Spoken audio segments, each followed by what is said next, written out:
Conference in Middle Eastern and North African Studies. I'm Joanna Wolfsberg, and I'm a board member of the Middle East and North Africa Graduate Student Organization, as well as co-chair of this year's conference with Nell Cook. In a moment, Dr. John Achixers will introduce our speaker for tonight, Dr. Lisa Hajjar. Before that, though, I'd like to thank all of the people and organizations who have given us their support. First of all, this conference would not have been possible without the generosity and encouragement of the School of Middle Eastern and North African Studies and the Center for Middle Eastern Studies. Our deepest gratitude goes to Dr. Adel Gamal for his kind contribution and service as panel chair, as well as to our other panel chairs, Dr. Kamran Talatov, Dr. Yassine Nourani, Dr. Leila Hudson, Dr. Samira Farwane, Dr. Linda Darling, Dr. John Achixers, and Dr. Zeynep Korkman. We have a long list of co-sponsors for tonight's event. We are very grateful to GPSC, that's the Graduate and Professional Student Council, Circle, the Center for Educational Resources in Culture, Language, and Literacy, the Confluence Center for Creative Inquiry, Judaic Studies, the School of Government and Public Policy, RICO, Xerox, Student Affairs and Enrollment Management, and the University of Arizona Bookstores. We would also like to thank Sam McNeil for recording this event on behalf of SISMEC, the Southwest Initiative for the Study of Middle East Conflicts. One note, people will be passing out note cards for you to write down your questions if you have any for Dr. Hajjar. They will be passing out the note cards now and collecting them towards the end of the talk. So please feel free to ask questions that way. Now, without further ado, here is Dr. Achixers.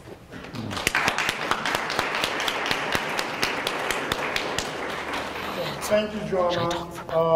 50 minutes. It's a great pleasure to introduce our keynote speaker, Professor Lisa Hajjar, who combines a stellar academic record with first quality public intellectualship, and it's really humbling for me to skim through her CV, and I will be only able to highlight some of her most recent accomplishments. Professor Lisa Hajjar is a professor in sociology at the University of California, Santa Barbara.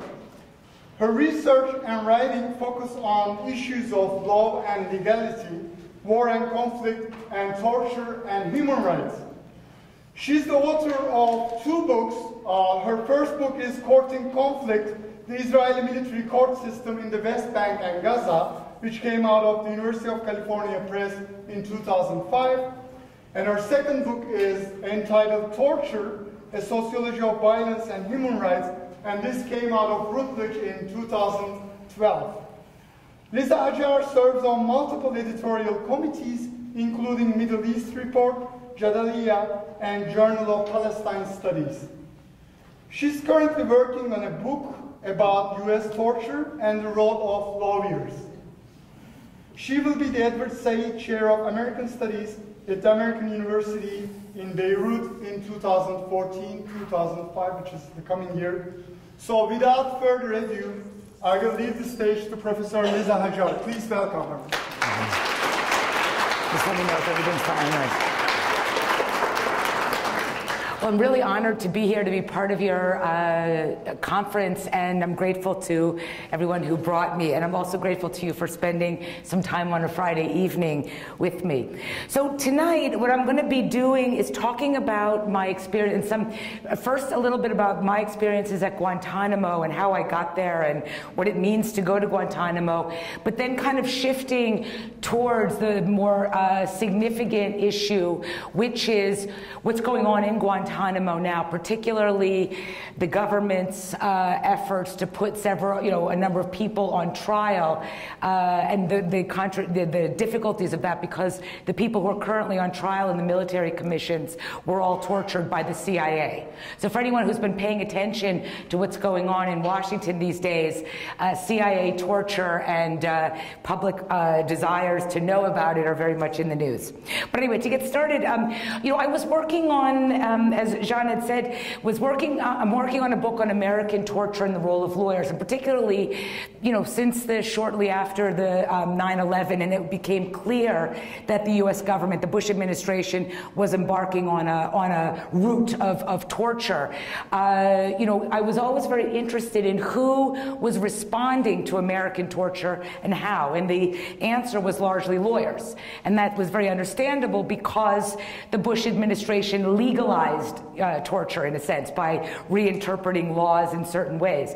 So I would be interviewing people over the years, and for my book, I always thought that I would never be able to see anything about the subject I was writing about. I would simply be able to hear about it from my informants. For those of you who are familiar with field research, there was no field that I could go to, and Guantanamo being one of the main ones. And then someone suggested to me in the summer of 2010, it was a psychologist who was going down to testify in a court. She's a child psychologist who also deals with victims of torture and war. She was going to testify in a trial at that time for the so-called Canadian child soldier Omar Khadr, who was on trial. He was captured by the Americans when he was 15 in Afghanistan and was in Guantanamo since he was 16. And she was telling me about her testimony that was going to happen in the upcoming military commission. And she said, "Oh, I wish you could go with me." And I said, "Oh, I wish I could go too." And she said, "Well, but I can't. I mean, I'm an academic. The government doesn't allow academics to go to Guantanamo." But she was like, "Well, you could go if you were a journalist." And then suddenly the light went off in my head. I was like, well, I'm not really a journalist, but I do have this editorial committee experience, and I do write journalistically. And one thing, and particularly nice about Guantanamo, perhaps the only nice thing about Guantanamo, is that there's really no litmus test for which journalists can go. And so I applied to go as a journalist reporting for Middle East Report, and indeed was able to go. And so, in a sense, it says something, and I'll elaborate on this in a moment, but, the only people who can really get to Guantanamo are not citizens. They're not sociologists. They're not anybody except people directly involved in what's happening in Guantanamo or journalists. And so it's something very important about that. But so going to Guantanamo, and what I'll talk about a bit is everything at this naval base where the prison is located on the south side of Cuba is secretive and classified. So people who are permitted to go there, journalists and people, including photojournalists or artists who are part of the media delegations, have to submit the images that they produce or take, either drawings or paintings, to censors. And so this particular image by Steve Mumford, as you can see, there's a large area that's classified in that, and I will show you other images during my presentation. But so Guantanamo Bay is just the idea that you fly in on one side, and this is, in the photo on the right, is just the lawyers and journalists and others sailing across the bay to get to Guantanamo. Now, one thing about Guantanamo, as I said, is on the south side of the island. Why Guantanamo? Why is there a prison? Why is this the prison that was selected to hold for long-term interrogation and detention people captured in the War on Terror? And the reason Guantanamo was selected, goes back to a larger set of issues that we should be aware of and appreciate in the sense of understand them in terms of the War on Terror. After the 9/11 terrorist attacks, which were, the most large-scale terrorist attacks in human history, the Bush administration, however, made a number of decisions that, were choices that they chose to do, and proceeded from there. And one of the choices early on, literally the writing was on the wall within days of 9/11, was the idea that the government, the administration was going to look for means of circumventing or sidestepping the rules and laws that prohibit torture and that, specify how people who are in custody are supposed to be treated. And so it was already indicative, and indeed that is what happened. By November of 2001, several months after 9/11, President Bush issued a military order decreeing this, invented concept of unlawful enemy combatants, this idea that our enemies, the people in our custody, were prisoners who had no rights under the law. And then by the end of December 2001, as the U.S. started picking up people in Afghanistan, or more likely, buying people for bounty from the Pakistanis in the Northern Alliance, they wanted to find a place where they could hold prisoners, which, according to President Bush, would have no rights to see a lawyer, could be held incommunicado, et cetera, and where they would be far from the hot war zone of Afghanistan. And so Guantanamo was selected on the theory that it was under U.S. control, this base. It's been leased to the United States since 1903, but that it's not sovereign to the United States. And the presumption that these radical right-wing lawyers who were formulating Bush administration policy was that because of that, this place would be a place where U.S. courts had no jurisdiction and where no lawyers could access them. In other words, that these people could be held indefinitely without any rights whatsoever, including the right to contest their detention. And so, prisoners started coming. The first prisoners, the captives, were brought to Guantanamo on January 11, 2002. But over the years now, sort of just thinking about who's been at that prison facility, the total number of prisoners who ever were at Guantanamo was 779. And of those, now, many years later, we know a great deal about, sort of who these people were and are and where they were captured. And it was determined based on, much down the line when the Bush administration was finally forced by the U.S. Supreme Court to relent, to actually allow people to challenge their detention. We figured out that over 90% of the people who were in Guantanamo were never captured by Americans. They were never picked up on a battlefield. They might have been rounded up in sweeps, or more likely they were, as I said, sold for bounty. The United States was paying millions of dollars for people, just who were would be suspected or could be passed along to the Americans. Well, but when these people were coming in during the early Bush years, it was authoritatively asserted that these were the worst of the worst, that these were the people who brought us 9/11. But by the time, the light started being shown upon this place that was nicknamed by our British allies a legal black hole, it became clear that many of these people really should never have been in Guantanamo, either entirely innocent or, perhaps small-level foot soldiers for the Taliban or something. By the time President Bush left office, 550 prisoners had been, sort of repatriated from Guantanamo. When Obama took office, he did a bit of an assessment, and some prisoners have been released since then. So as of right now, as of today, not 155 people are in prison there; it's 154. Still 154 people at Guantanamo, despite the fact that President Obama had, on his second day in office in January of 2009, one of his several executive orders was the promise to close Guantanamo within 1 year. But for somewhat complicated reasons, bipartisan reasons, he has not done that. Now, of those 155, one of the things about Obama when he campaigned for office, when he was a senator before, he was critical of the use of Guantanamo. He was critical of the Bush administration's torture program. He sort of, one of the other executive orders he signed was to cancel torture on his second day in office and so on. But he was and is a president who does not like sort of political controversy. And so after he took office and his administration had a chance to look over and review who's actually at Guantanamo and what do we know about them, in May of 2009, several months into his first term, he gave a national security address. And I might mention, it was the first of two he's ever given in the 6 years that he's been in office. But in that national security address, which he delivered from the National Archives, he basically talked, among other things, about Guantanamo, and where he had suspended the military commissions, also on his second day in office, he put them back on track. He said, you know what, we do need to use the military commissions for some people. But more importantly, he said, there are people in Guantanamo who should be released, people who've been cleared for release.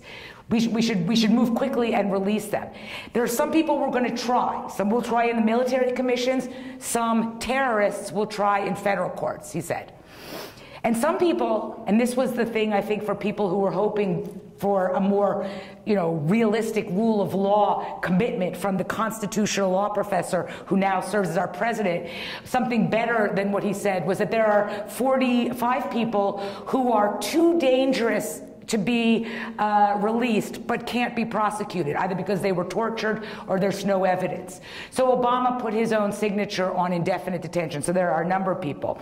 And I'm going to talk about the other ones who are actually facing trial for in the military commissions. But these are the folks who aren't facing trial. Now, one of the things about Guantanamo, as I mentioned, it is a place of incredible secrecy, classification, and censorship. And I'm going to give you a few images just to show what I mean, but it bucks up against the ironic fact that the motto for Guantanamo is safe, humane, legal, and transparent, and has been that way ever since, even during the peak of torture there. Now, I mentioned, that the only people who can really go to Guantanamo, the only people who can bring the word of what's going on, who are there on the ground, who can see and have access to the information that, is relevant. I mean, this is a very relevant institution for the United States, for the rule of law, for human rights internationally, for the war on terror, et cetera. The only people who can go there are journalists. And I would give, I'm always would be remiss to not give props to the one journalist who really has earned, I think in some ways, should earn the gratitude of the nation, Carol Rosenberg of the Miami Herald, who has been at Guantanamo almost every single time there's been a media delegation since 2004. And her reporting and the sort of reporting that's available on the Miami Herald website about Guantanamo is absolutely voluminous. But other people have gone as well. And I, certainly would use the opportunity when I have a chance to go back to Guantanamo. And I would say that anyone who can have the capacity to write for a media outlet, you too can go to Guantanamo, and I thoroughly encourage it. Now, when people go to Guantanamo, I mean, there's, things are kind of scripted, but they will sometimes take journalists on tours, of different things so we can see how safe, humane, legal, and transparent the place is. And so one of the things that, occasionally people can tour is the camp where so-called compliant prisoners are held. These include people who should have been released, have been cleared for release since perhaps 2007 or so. And they sort of, the compliant aspect, the benefit is that they can, live somewhat communally. They have their own cells, but they can cook communally and have communal activities. But one of the things, you'll see the photos of the the men, imprisoned men on the right. One of the many characteristics of the U.S. policies in the war on terror was the fact that early on, President Bush, because of the fact that his administration intended to do things that would constitute war crimes, his lawyers advised him and said it was crucial for the president to declare that the Geneva Conventions do not apply to the war on terror, because, and the reasoning at that time was no crime without law. And so on February 7, 2002, indeed, President Bush did declare that the Geneva Conventions don't apply. And it was only as a result of litigation down the line, eventually a Supreme Court case in 2006, which was like, oh, guess what? The Geneva Conventions do apply. But the irony here is that, in the United States now will say the journalists cannot photograph the faces of any of the prisoners because the Geneva Conventions prohibit, sort of exhibiting people in prison. So this is a reflection of the United States' commitment to the Geneva Conventions, is that we can't see the faces of the prisoners. Now, they also would say that, under, people who've been held for years, over a decade now in Guantanamo, one of the things to show about the humane and just treatment is, they've established for the compliant prisoners schools, or classes where they can take classes and, use their time to improve themselves. And so the image on the left is a classroom where they can, sit and have lessons. And we asked, what kind of classes do these people have? And so the public affairs officer would say, well, sometimes we can teach them things about, how to do computers or, English or literacy. And sometimes we have classes on how to write your resume. It was like, really? I wonder what they would put on their resume for this span of time at Guantanamo. And I would just note, again, it just sort of, these are the things that you can't see unless you've been there, and you can't believe unless somebody who's been there tells you. The pens here in the lower image, these are pens that are available. They can perhaps write in the rooms or write in the classroom, or their cells rather, and they're made of high fructose, so they're anti-suicide pens. So if anybody attempts to kill themselves with one of these pens, the pen would immediately dissolve before they could actually kill themselves. Now, one of the things that prisoners in many contexts, one of the historical options for prisoners anywhere when they want to protest something about the terms or of their imprisonment or how they're treated is hunger striking. Hunger strikes have been a classic method. because in a sense, when people are in prison, the only thing they have is their own bodies. And so using their bodies, or as someone in a beautiful book about the Irish Republican Army hunger strike, an anthropologist named Alan Feldman sort of described how people use the counter-instrumentation of their own bodies. If their jailers are abusing them, then they can abuse themselves in another way to make a political statement or to appeal to an outside audience. And so hunger striking is one means. There have been hunger strikes at Guantanamo, since the beginning over various issues, including, collective protests over mistreatment, frustrations over not getting out, anger towards the way in which perhaps guards would be accused of mishandling the Quran, something to that effect. But you can imagine this, people are very frustrated who've been in Guantanamo for a long time. And in the, sort of February of 2012, a new hunger strike started, and it became the largest hunger strike in Guantanamo. By the summer of 2012, it was up to 106 prisoners were hunger striking. And one of the great anxieties of the government was the idea that people would actually die in Guantanamo, that like Bobby Sands, the IRA person who starved himself to death, among others, and became, brought a lot of attention and became a heroic figure. The government didn't want any martyrs, didn't want any heroes in Guantanamo. And so one of the methods of dealing with this is force-feeding people who are prisoners. And force-feeding has become, sort of a standard operating technique at Guantanamo. And, the American Medical Association, international medical associations, and others would say the force-feeding actually is a violation of rights.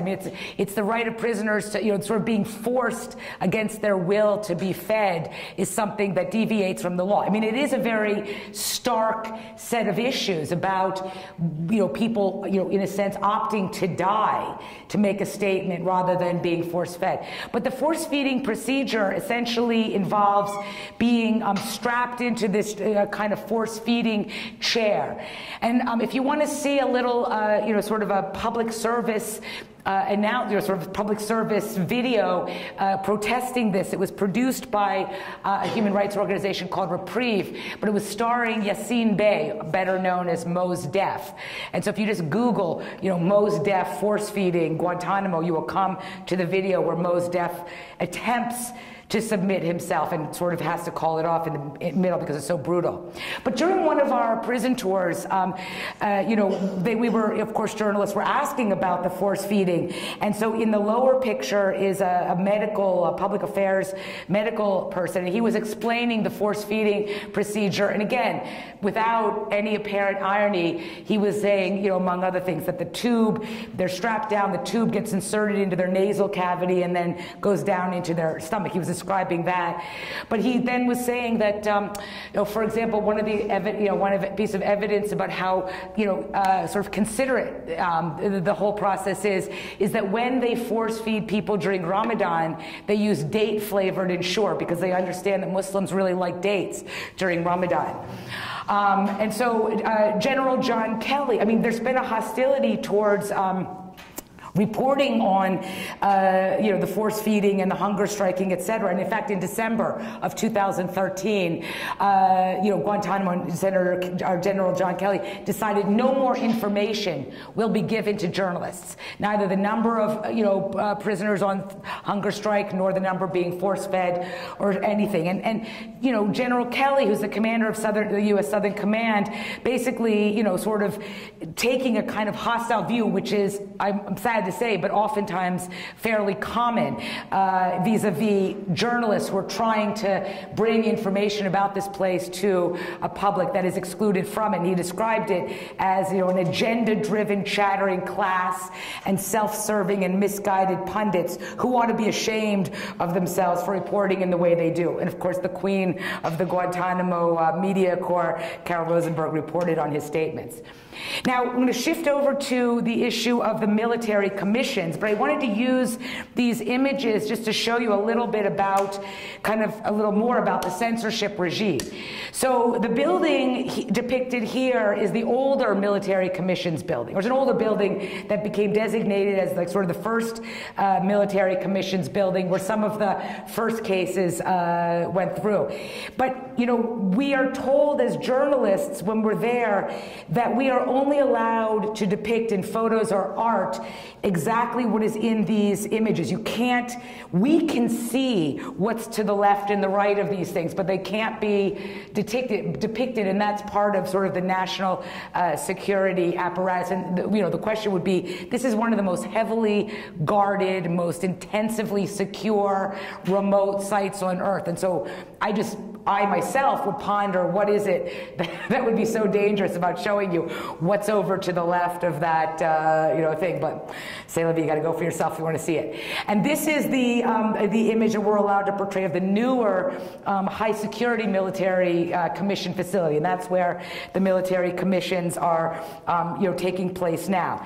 And I just want to give you a little, very brief history of the military commissions. I mean, President Bush asserted their establishment in his executive or his military order on November 13th, 2001, sort of presidential decree creating this particular kind of a tribunal. And he had said at the time that these military commissions where people could be prosecuted wouldn't abide by the same laws or rules that apply in U.S. Courts. I mean, for example, hearsay could be used. People might not be able to challenge or confront their accusers in court. Evidence that was coerced might be able to be used, and so on. And so some of those issues have been the subject of a decade of litigation and challenge, and they're still the subject of that. But how many people have been convicted in these military commissions since November 2001?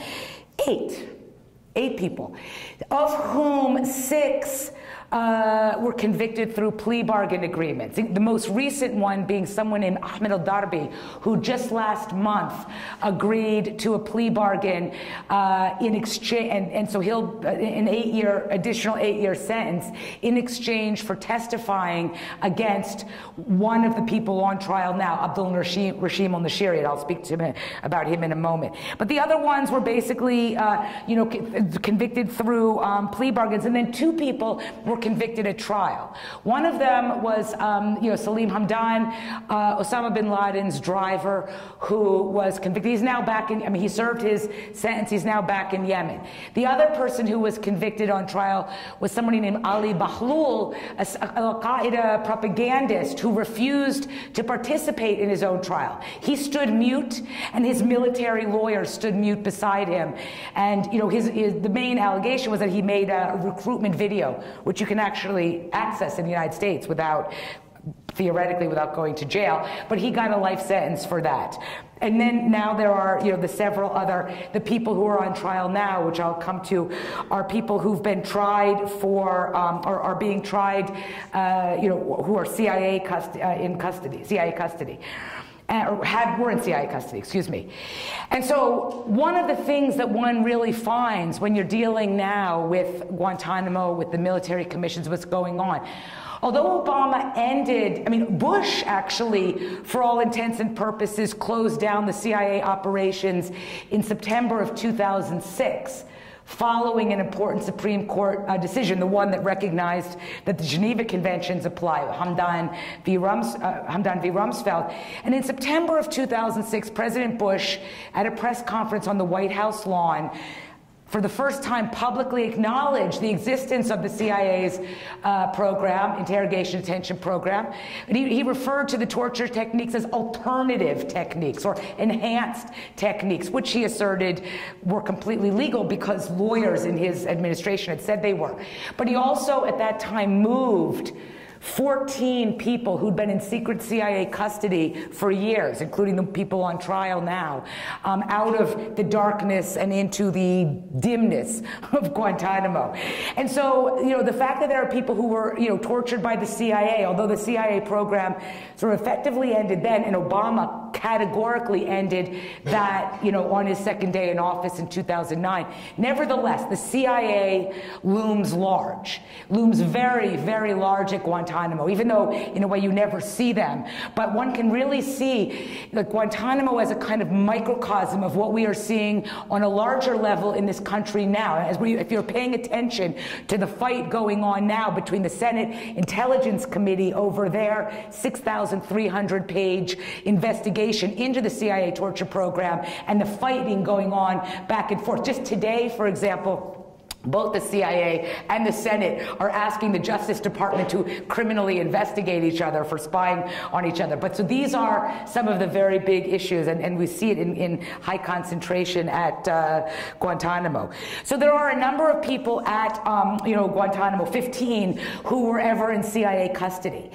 And because although the CIA's torture program is over and the CIA is no longer running prisons, everything about it is still classified, right? Everything about that program is classified. So consequently, everything about the people who were in that program is classified, even where they are housed at Guantanamo. So they're housed in a place that journalists have learned is called Camp 7. It's a remote facility. Neither their lawyers nor anyone else can access them in this maximum security facility. The government itself denies that Camp 7 has a name, but it has a name. They call it Camp 7, and so that's what people would refer to it. But now the people who are on trial now, these former CIA prisoners, 5 of them are on trial for 9/11. They're accused, they're standing trial for the 9/11. And they include Khaled Sheikh Muhammad, who is, by all accounts, the self-declared. Before he was captured and since he's been captured, he has, sort of acknowledged that he was the planner of 9/11. There's a long story with Khaled KSM as his nickname. Walid bin al-Atash, who is an Al-Qaeda militant. Ramzi bin al-Shib, who was a sort of facilitator, sort of working among the different cells and helped to allegedly coordinate the 9/11 terrorist attacks. And then Ammar al-Baluchi and Mustafa Hawsawi are not accused of, necessarily planning or having any top-level involvement in 9/11. In fact, the allegations against them specifically, allegedly, are that they were money men, that they facilitated some movements of money. But these, and some of their lawyers have tried to split their trials off, saying these guys are, even if all of them might be prosecutable, they're not all prosecutable. They're not all guilty of the same thing, but they've opted to hang together. Now, the other trial is of Abdul Rashim al-Nashiri, and he's accused of being the mastermind of the bombing of the USS Cole off the coast of Yemen. When the USS Cole was refueling in Aden when it was attacked by a sort of a suicide bomber dinghy, and 17 U.S. soldiers were killed. So al-Nashiri is on trial for that. And Ahmed Darby, who I had mentioned, is just recently agreed to a plea bargain, so he'll testify against Abdul Rashim al-Nashiri. So these are 2 separate trials going on in the military commissions now. And we'll just, You know, one of the things, I mean, maybe I'm a bit of a law nerd, but one of the things that is has much bigger and deeper ramifications for the United States, you know, the government, the population of the United States, but also on an international level, is, you know, sort of the law. I mean, the law matters. I mean, the law, and particularly international law, is a set of standards that have, you know, sort of reached a kind of international consensus. The international law will not set us free necessarily, but it offers a kind of a consensus-based understanding, and for example, the laws of war, about what is legal and what is not legal in the waging of war and armed conflict.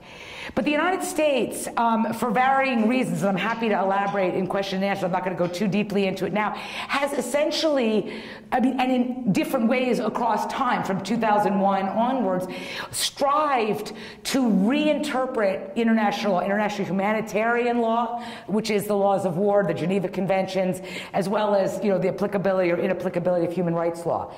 But so one aspect that we really see boiling down, you know, sort of illuminating these, the kind of disregard for international consensus and the sort of novel approach to kind of rewriting, you know, international law. We can see it in different ways in the two the two trials.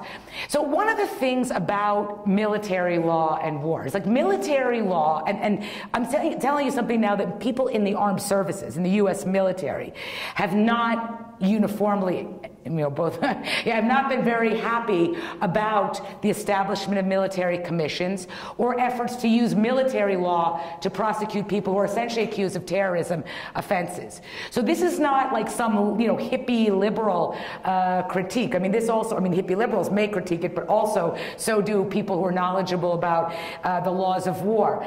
And one thing about the laws of war is that they only apply, you know, people can only really commit war crimes if they are subject to the laws of war. And who's subject to the laws of war but soldiers, right? You know, terrorists are not subject to the laws of war.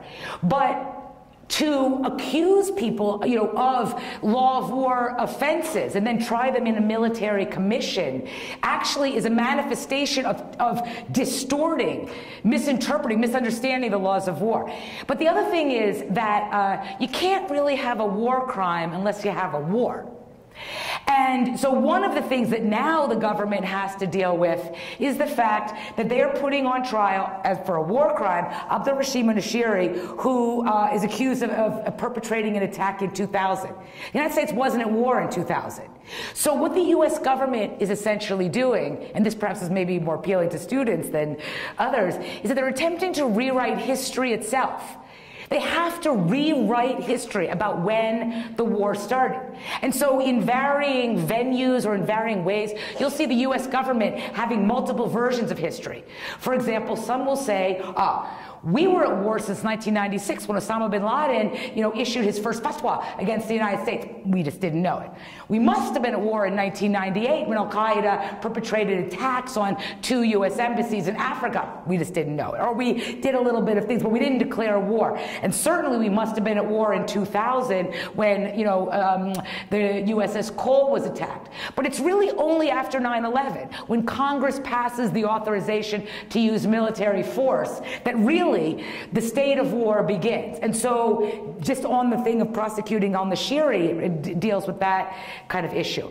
Now, for the 9/11 guys, you know, Obama himself at his 2009 national security address had said, you know, some people will be prosecuted in military commissions for law of war offenses, and he was indicating al-Nashiri, but some people, terrorists, will be tried in federal court, because the federal courts, we have federal laws that prohibit and criminalize terrorism, and the federal courts have prosecuted hundreds of people accused of terrorism offenses just in the period alone since 9/11.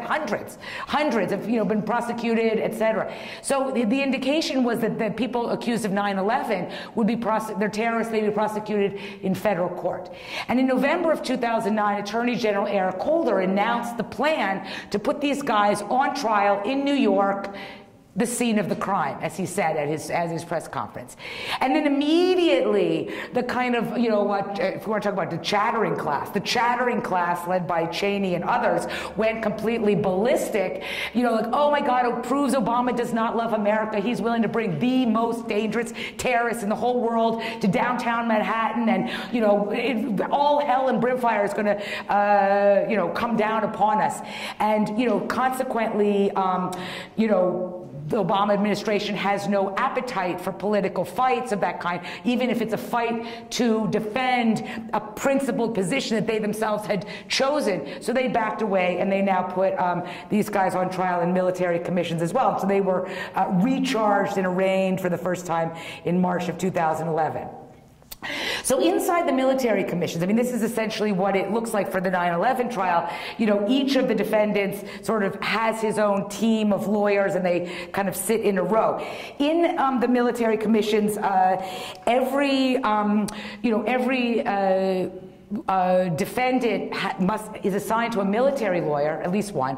And the one change that the Obama administration did, you know, with Congress in 2009, when they reformed the Military Commissions Act, was that the government took responsibility for funding what's called learned counsel. That is, death penalty lawyers. The Bush administration was going to put these guys to death, but without even giving them the benefit of trained death penalty lawyers. So now every one of these guys facing a capital charge has a military lawyer, a death penalty lawyer, and then other members of their team.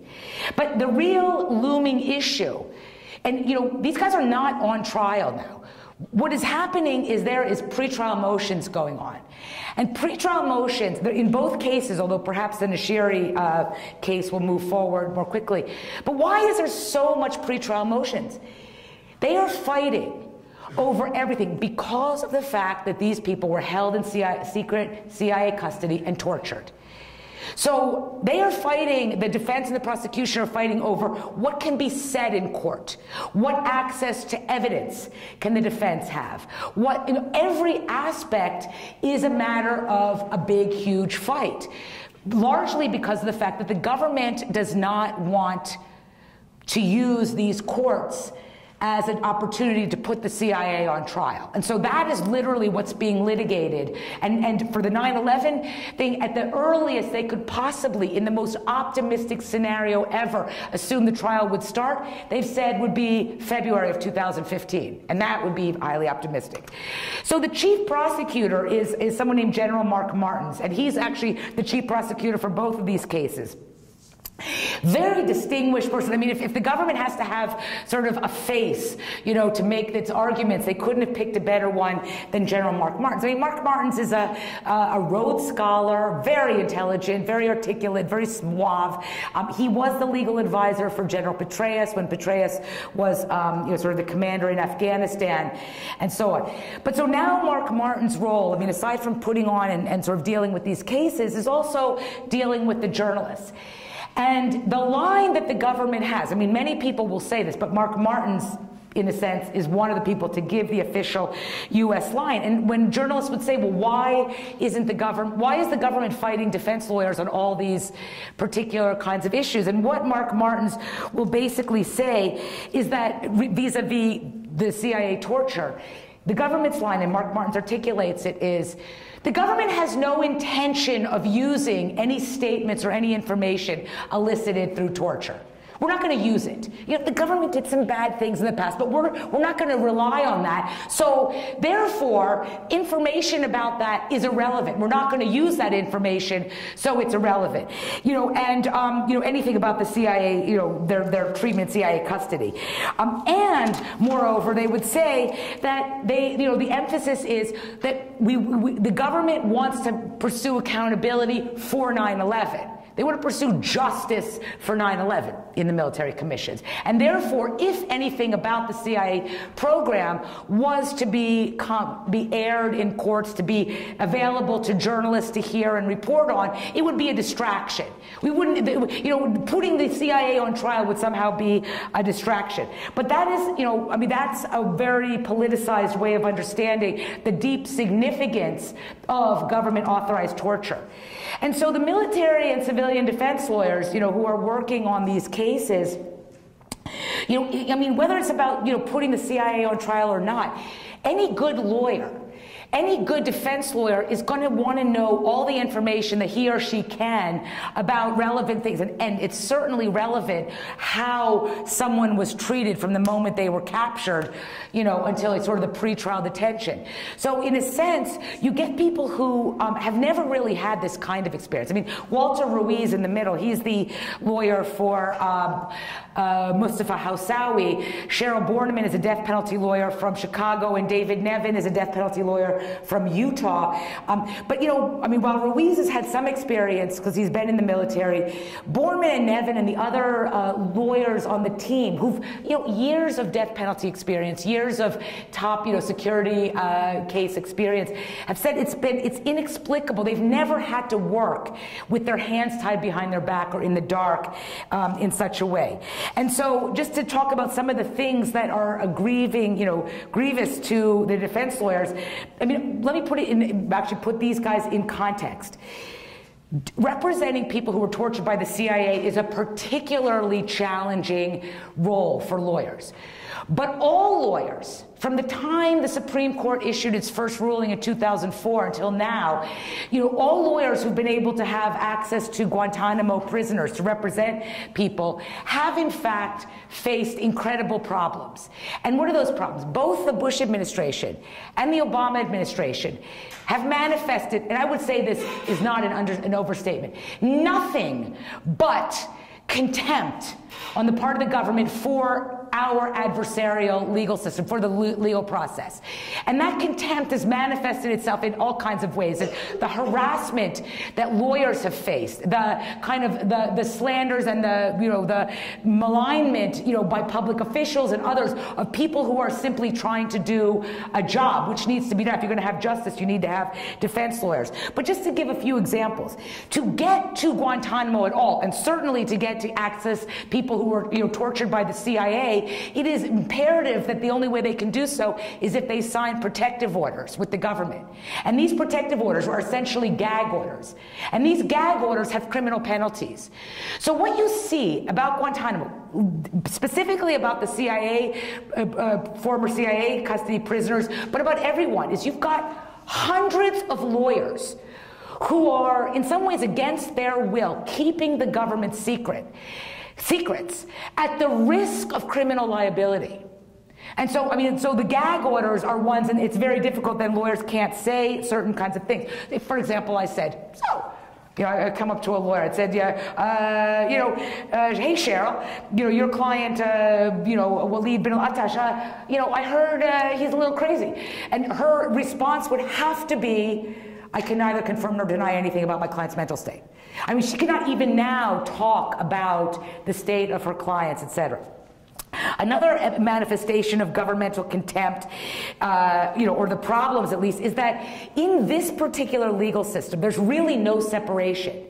The judge is a military judge, the prosecution is housed in the military, and although there are civilian lawyers, it's also within the military. And so the prosecution has complete power over the defense. The prosecution has the right to yay or nay requests for witnesses, for money, to veto certain things. So in some sense, there is the inability of these people to actually put on trials. Now you may say, well, terrorists don't deserve trials. Well, then why don't we just take them out and shoot them, right? I mean, if you're going to put people on trial, the issue of justice in the United States has certain kinds of requirements, and those requirements are what are being, crippled and difficult to achieve. The last thing I would basically say, like, one thing about death penalty, when people are facing, death sentences, and Khaled Sheikh Muhammad sort of would be happy to be executed. I mean, he tried to be executed in 2008, but they didn't execute him, right on the spot. But the issue is, for death penalty lawyers, when you're putting on a case, you do two things. One, you sort of deal with the charges against your client, and the other track of it is to prepare for the sentencing phase. So if the people are found guilty, then, at the sentencing phase, the prosecution might argue they deserve to die, and the defense would argue they don't deserve to die. and the don't deserve to die thing would be called mitigation. And one of the clear mitigation issues, which would normally be produced together, is that they were tortured by the government and held in secret CIA custody. So that aspect can't be there. Now, what is it that we know about the CIA's torture program?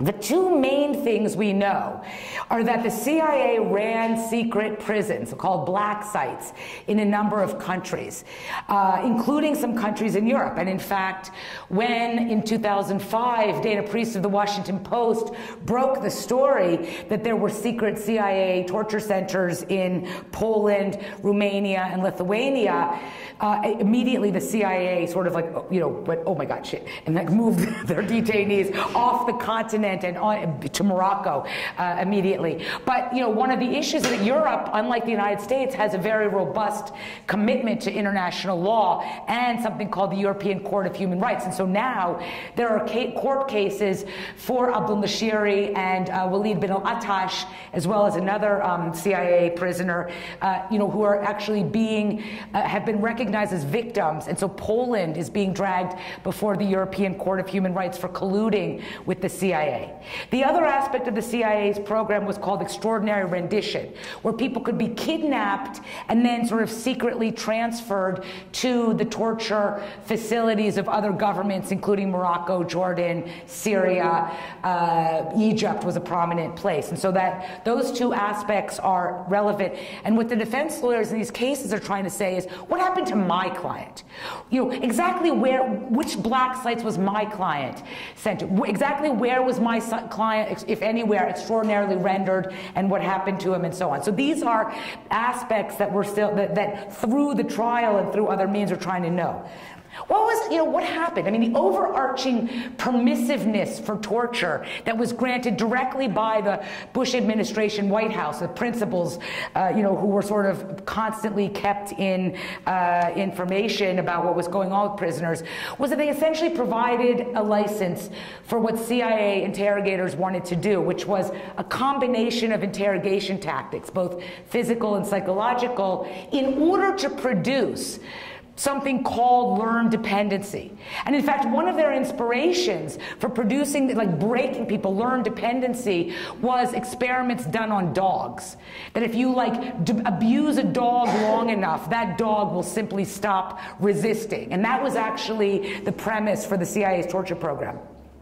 And so among the things that were so commonly expected was that people would, through various forms of treatment, would be experiencing multiple episodes of hypothermia and malnutrition, pneumonia, sensory overload, skin lesions because they've been tied for protracted periods of time to things, the psychological sensation of drowning through the sort of now well-known practice called waterboarding, hallucinations from protracted sleep deprivation or sensory deprivation. People be held for weeks, maybe months, in completely dark, facilities, etc., as well as the more minor thing of multiple slaps. So those are the things that we've now gleaned are happening, but it's about the question of some more detail. And as I mentioned, the fight over whether or not the Senate report will become declassified is crucial. But why is the government, why is General Mark Martins, why is the government fighting against us knowing about the treatment of people who are on trial now, who will presumptively be found guilty? But why is there so much resistance to getting this information? Like, for whom is all the secrecy and the classification about this program, which has been canceled for years? It's been canceled. The CIA is not doing this anymore. Why is it so secret? Well, the reason is us, right? The reason is the public. We are the reason why all of this is shrouded in secrecy, because I think there's a presumption that if people understand and know more details, etc., that there will be increasing, possibly, insistent calls for some kind of accountability for the deviations of law, the crimes that occurred in the past. And so secrecy is a means of allaying or delaying that by keeping the public in the dark. And just to give you one example, the government has attempted to actually classify the detainees' own memories What happened to them in secret CIA custody. And the reason, and this is from a government's motion for protective order, the accused were exposed to classified intelligence sources and methods while they were in CIA custody, and thus are in a position to be able to publicly reveal this highly classified information through their own statements. Any public disclosure of this top secret information at the upcoming arraignment or during any other proceedings in this case could be expected to cause exceptionally grave damage to national security. Really? I mean, the program is over. The grave damage might be to the careers of people who, or the reputations of people who authorize these things. But one thing is that kind of, hyperventilating, arguments, which again one can see vis-a-vis the Senate Intelligence Committee report. But that is, the counter side is the public has a right to know. History has a right to be written with, some awareness of what that history involved. And so what we want to know, we know the basics, like Khaled Sheikh Muhammad was waterboarded 183 times, for example. What did he say? Is Dick Cheney correct or completely wrong when he made claims that waterboarding was a necessary method that produced excellent intelligence? Really? Well, let's find out if that was actually the case. Declassified report. Ramzi bin Oshib, I'll tell you a little story about Ramzi bin Oshib. When I was there in December at the military commission hearing in December, at the beginning of the hearing, of every hearing when we go into court, and the judge would ask each of the defendants, like whether they understood their lawyer was here and they were there that day for the trial. And so he'd ask Khaled Sheikh Muhammad, do you understand? Yes, I understand. He'd ask the next guy in line, Walid bin al-Atashur, said, yes, I understand. And then he'd come to Ramzi bin Oshib. And there have been rumors for years that Ramzi bin Oshib was actually driven mad as a result of his, imprisonment in CIA custody. So they get to Ramzi bin Oshib, and bin Oshib would just stand up and say, I am being tortured, and so the judge would sort of start questioning what was going on, and bin Oshib would say, every night, and last night, they're pushing noises and vibrations into my cell, and I can't sleep, and I'm distracted, I'm not ready for the trial. Now, the irony, of course, is that they're held in the secret facility. And so the judge is like, is Ramzi bin Oshib crazy, or are they actually screwing with him and projecting noise and vibrations? And there's no way to know, right? There's no way to know because nobody can access that secret facility. So after 3 or 4 of the sessions, when every time bin Oshib would stand up and be like, I am being tortured, finally the prosecution, thinking ahead to the inevitable appeal that will happen, if they prosecute and convict someone who is actually mentally incompetent. So the prosecution requested and the judge granted a mental competency hearing. That was in December. Apparently, Ramzi bin Oshib has thus far refused to participate in the mental competency hearing. So even the delays that were already on are even further delayed until they can figure out what to do about Ramzi bin Oshib's mental competency. Amr al-Baluchi, one of the money guys, for any of you who saw Zero Dark 30 and you know the opening scenes of torture, I mean the so-called, the character being tortured there is named Amr. And one of the interesting things about Zero Dark 30 was that the CIA gave unprecedented access and information to the filmmakers, director Catherine Bigelow and producer, writer Mark Bowles, about the CIA program. Ironically, things, and including about the interrogation of Amr al-Baluchi. And by the way, if you've just been reading the papers the other day, one new interrogation technique the CIA used that had not previously been known, but somebody leaked it out of the Senate, was dunking people in freezing cold ice water. And it was Amr al-Baluchi who was that thing. But Amr al-Baluchi, they gave the filmmakers for Zero Dark 30 information that Amr al-Baluchi's lawyers don't have.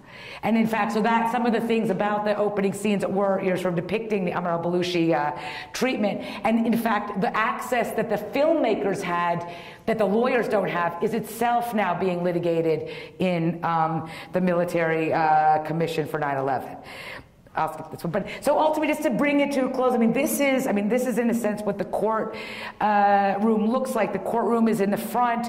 Journalists, the few handful of observers who are permitted there, the families of victims.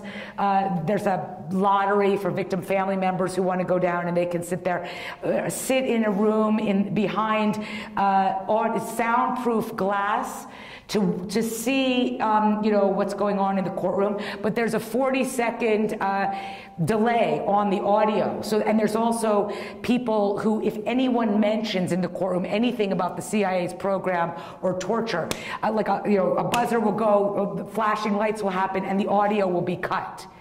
So it's something that, because they just simply don't want anything to get out into this outer booth where journalists are, where people who are not, basically signed into a gag order, or being gagged would say it. And one of the most prominent, analysts of the military commissions is a retired member of the military, David Glazier, who now teaches law at Loyola Law School.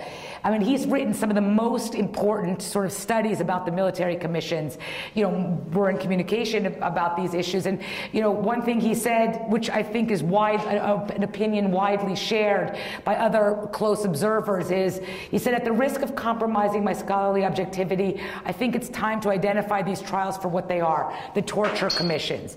And indeed, it is torture that completely, even a past torture, that overshadows and dominates everything about Guantanamo in its surreality and, irony, etc. And so as we were sailing off from Guantanamo Bay back to the airport to fly back to the mainland, on the boat, I was, speaking to Ramzi Qasem, who is the lawyer for Ahmed al-Darbi, and he said something which I thought was really, apropos in this time of, what's going on in Guantanamo and then what's going on with NSA spying, etc. And he said, inside Guantanamo, it's Kafkaesque. Outside, it's Orwellian. And I think that really sums up the situation.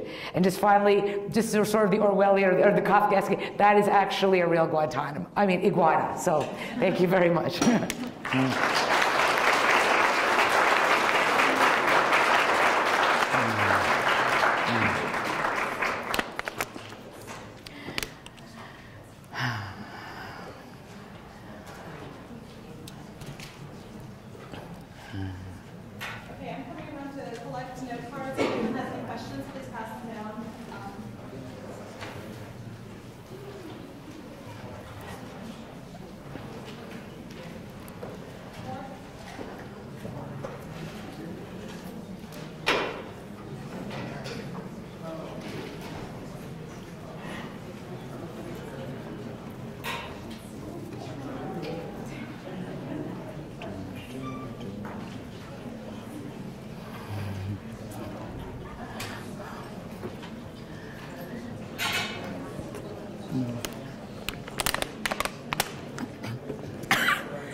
Are they worried, like aggressive questions or something? Like, why no cards? Yeah. Yeah, but nothing. Yeah, it's so there's not this like, hi, I'm. Make a speech. Yeah. So I have a few questions for you. Okay, great. There's some more coming. Okay. Wait.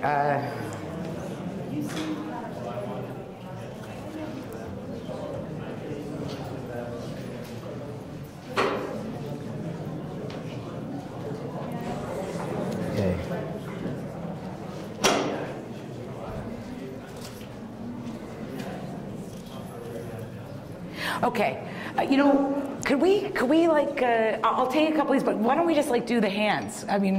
Ultimately. Yeah, okay, I was afraid it wouldn't be loud enough, that's why we... okay, yeah. Okay. And would you like the lights on at this point? Sure, Okay. Yeah. Okay, because I can't read, some of the questions are very elaborate. So, okay. I'll tell you what, you go through them. I have one, and you give me the bullet points of what the questions are. Okay, so thank you all. And one of the questions is, and I'll read it. You repeatedly call attention to the fact that certain areas of the base could not be depicted in photos or paintings. What exactly are you objecting to? Do you think that they are genuinely hiding things they should not? Do you know, or no, you agree that national security has a place at all in Guantanamo? What place? Of course, national security has a place everywhere, where there are national interests and concerns. But the levels of secrecy around Guantanamo are, in some ways, overweening. I mean, we have to keep, in this particular thing, and I would say that one could have a different perspective about military facilities in Afghanistan or Iraq, perhaps, or other, actual war zones. Guantanamo is not a war zone. Right? Guantanamo is on the south side of Cuba, is one of the most safe and secure and tranquil places. But the levels of, sort of security, et cetera. For example, people are not allowed journalists, for example, are only allowed to, go places if they go with military escorts and so on. This is one of the most incredibly, secure facilities. So, yes, of course there's a place for national security, but let's think about what we know happens at Guantanamo and what is classified. What, for example, is behind that image? We don't know exactly what, I personally don't know exactly what is in that particular facility, but for example, in 2006, 3 prisoners allegedly committed suicide simultaneously one night. And as the story got investigated, it was thought to be that this might have been the case of, the CIA had a secret facility on Guantanamo, where there were, torture was going on in the period when CIA had a black site there. And there was, allegations or suspicions that these people who committed suicide were seen being removed to a distant place on the island, and then several hours later they had all committed suicide under what appeared to be highly suspect circumstances. Of course, everything has been cleared about that, but it begs the question of, being skeptical or critical of the overweening security apparatus is legitimate on the grounds that so much of what's happened at Guantanamo has been the product of obfuscations and lies to the public. And so for that reason, I feel that, skepticism is well warranted in light of the actual history of Guantanamo. It isn't to say there's no place for security at all, but, right now, for example, the Miami Herald with Carol Rosenberg is now challenging a brand new order at Guantanamo, where the military censors have said that no images of anyone's face, soldiers or anyone else, can be depicted, even if those people would agree to it. That the government now wants to provide a blanket blockage of people's faces at Guantanamo. And so there's now a First Amendment challenge. Because, why now? If people's faces could have been depicted for the last 7 or 8 years, what logic is there to instituting this new rule? And the presumption is it's another manifestation of governmental contempt to sort of harass and harangue people who are there observing and doing things that are, sort of critical of what's going on in Guantanamo. So we have a question. As far as you know, are journalists still held in Guantanamo? For example, Hajjar of Al Jazeera. And this person notes that ironically the U.S. is now critical of Al Jazeera journalists being held in Egypt. Mm-hmm. Yes, Samuel Hajjar was arrested and held in Guantanamo for years. He was an Al Jazeera journalist. He was repatriated back to Sudan some years ago and has been very active since then. I don't think there's anyone who was a journalist prior to getting to Guantanamo who is being held there. But indeed, during the Bush years, it's extremely, again, so many things about these issues are ironic, but Al Jazeera, for example, was the first to actually report Khaled Sheikh Muhammad's, on camera, statements that he was the mastermind of 9/11 before he was captured, in a sense. But the Bush administration was always treating Al Jazeera as though it was somehow sort of basically aligned with Al Qaeda, as opposed to being a news organization which would publish, and produce the news. And so, indeed, the fact that we're now critical of the Egyptian government, it would behoove us to know our history country, for those of us who are U.S. citizens, and to sort of say, yes, the government should be critical of the Egyptian, dictatorship holding Al Jazeera journalists right now, but we ourselves, our government, the government we elected, has done exactly the same thing, and for very similar types of reasons. Okay, there's a card with many questions. I'm just gonna pick one. Okay. So this person asks, why do you think military officers think it's okay to imprison alleged terrorists in such a place as Guantanamo? Why do military officers think it's okay? Yeah. Okay. Why is this acceptable, I guess, in culture? Well, I'll tell you, there is really one of the most fascinating things that I have learned about America since 9/11 and since doing this research is, for one thing, you can't generalize about the military, from one thing. Some of the most important initiatives, some of the most heroic, some of the most principled efforts that people put their careers on the lines. They did things that they never thought they would have to do, but they did them because they felt they had to do them, was like to challenge their government in a wartime. So there have been some of the, one can just name a few of the names, like Alberto Mora, who was the top JAG for the Navy, who pushed back against the authorization of torture by the Rumsfeld Pentagon, and who now holds a position in a human rights center at Harvard University. Other people, many of the lawyers, the military lawyers who've represented people, for example, Lieutenant Commander Charlie Swift, who was Salim Hamdan's lawyer, who teamed up with a Georgetown law professor named Neil Katyal and a team of civilian, of lawyers in Seattle, Perkins Coie, and they were the ones who brought the Hamdan v. Rumsfeld case, which was one of the most important landmark decisions where the Supreme Court affirmed the applicability of the Geneva Conventions. So many members of the military are, especially those who are in the maybe officer corps, lawyers and others, many of them are quite critical and skeptical of what's been happening. Others, for example, at Guantanamo, a lot of the people who actually work on the base, at least in terms of the prison and the media, are reservists and so on. So some people who just simply are not, in a position to understand or question what the government is doing. But one of the things, and this, coming back to the point about the lesson that I learned and many of us have learned in this period, unlike previous wars, I was a kid during Vietnam, but I certainly was aware of the idea that, and it's a big part of American history was that, young people or progressives or leftists sort of turned against the military in Vietnam. Certainly you had veterans against the war at that time as well. But there was really a notion that it was like the military against the hippies was a sort of a thing. And after 9/11, when, people started getting involved in these issues, and I would, particularly say it's been lawyers more than others, one of the most fascinating things are the alliances and the networks that have developed between military lawyers, national security lawyers, human rights lawyers, death penalty lawyers. There are bonds with, I have like a dozen military lawyers on my speed dial, that kind of a thing. And so there's just a kind of a blurring, or what I would even call strange bedfellowing of people for whom the common denominator are the principles of the rule of law, like basic principles that people want to be proud of, in the military, or who want to defend if they're litigators. And that is a sense where, I would say that some of the people who have done the most heroic work, leaving aside the actual waging of the war, but on these legal issues have been military lawyers who oppose all of these issues. Yeah. Okay. One more question? Yes, sure. Okay.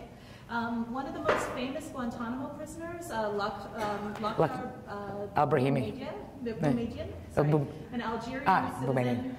Yeah, okay, I'm sorry, I'm not sure if I can. Yeah. An Algerian citizen who prior to 9/11 worked with the Red Crescent in Afghanistan, was picked up after 9/11 and spent 8 years in Guantanamo, is currently writing his prison memoirs, helped by his lawyers, in which he details all the episodes of violence and torture to which he was subjugated. So the question is, what legal tricks could the American government use to impede the publishing of the book? Probably nothing. I mean, really nothing. I mean, the Boumediene case, by the way, was the last Supreme Court case. The Supreme Court hasn't touched anything coming out of this ever since. On that issue, I mean, the government has tried, and that's actually an excellent question. I'm assuming the guy, Boumediene will never be allowed to come into the United States, so what's the United States going to do? Threaten his publisher, but that is not a completely, unforeseen, unpredictable issue. So let me give you a little brief story. One of the people who was captured in Afghanistan and was the very first to have a plea bargain and to get out of Guantanamo was a Australian named David Hicks, who was a kangaroo farmer who'd converted to Islam, goes to Afghanistan, gets picked up, etc. And in about 2004 or 5, after lawyers are permitted to have access to Guantanamo, the very conservative Australian government of John Howard at the time was running for a re-election, and one of the things that was really grating on the conservatives was that a lot of Australians were really angry about Guantanamo, about the way the U.S. government was waging the war on terror, and so they could latch on to the fact that there was an Australian citizen there, David Hicks, and so there was pressure on the Bush administration from John Howard to do something about David Hicks. So Cheney himself, Cheney was the one who actually directed the national security part of the war on terror. Cheney himself, doing a little mano-a-mano thing with his conservative buddy John Howard, leaps over and ignores the prosecution and agrees to a plea bargain, on David Hicks's behalf. And the terms of that plea bargain were he can get out within a couple of months, but he had to agree to never write a word, never speak to the media about his treatment. Well, Hicks wanted to get out of Guantanamo, he did so, but now it's been years later. He's written a memoir. Another Australian named Mamdouh Habib has written a memoir. Perhaps the most comprehensive memoir is called Enemy Combatant, written by Muazzam Beg, who sort of formed something called Caged Prisoners and has very recently been arrested by the UK for going to Syria. He said he was going to Syria to sort of do humanitarian work, same reason he was in the area when he was arrested in Pakistan, but is now being accused by the British government of support for terrorism, which is ironic because he's one of the most vocal critics of the government's policy. Another great memoir is by Murat Kurnaz, a German who was in Guantanamo. His book is called 5 Years of My Life, and it has a foreword by Patti Smith. And so I'll look forward to reading Boumediene's account. And so I think these are, alongside journalism, investigative journalism, government accounts, these first-person memoirs really are one of the very few ways that we can really understand what happened, from the point of view of people in custody. Is that it? Well, okay. Thank you very much. Okay, well, thank you all. Thanks.